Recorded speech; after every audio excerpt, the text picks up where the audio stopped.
I'm going to show you how to assemble the two most popular patterns from my Etsy shop for cloth pads. So this is the round daytime pattern and this is the Serger pattern.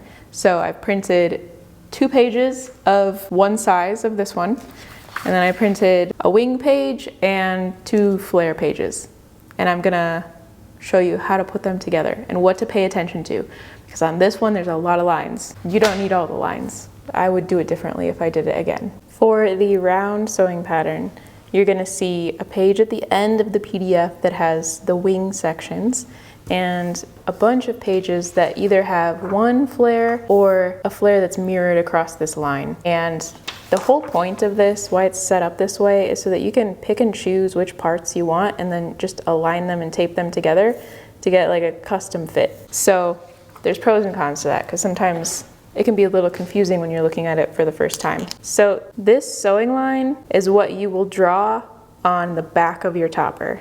And that's what you will position the needle on and then sew on that line. You can ignore the seam allowance line and you can ignore one of the core lines. Ignore the one that's closer to this sewing line because this one is easier to sew the very first time.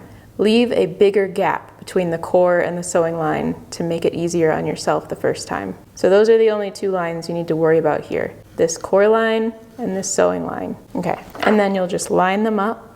This is an extension of the sewing line and this is the core line you're going to pay attention to. And I forgot to mention, when you're cutting out fabrics, you cut the core fabric to this exact shape.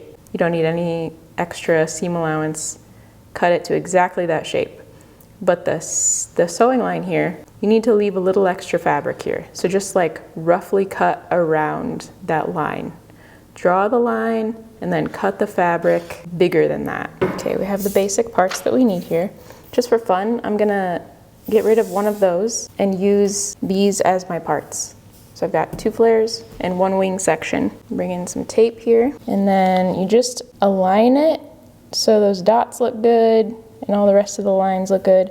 If it looks good at a glance, then you're good. You don't have to worry about it being perfect by any means. There you go. That's how we assemble the round pattern. And now you can just cut this out on the sewing line and then draw that on the back of your topper. And if you don't plan on using that template again, then you can just cut your core right out of that after you draw that line and use that to cut your core shapes. And there you go. So the other pattern, this one is much simpler. All you have to do is trim one of the pages, align them, and then tape them together. And then there's that one. So same deal here.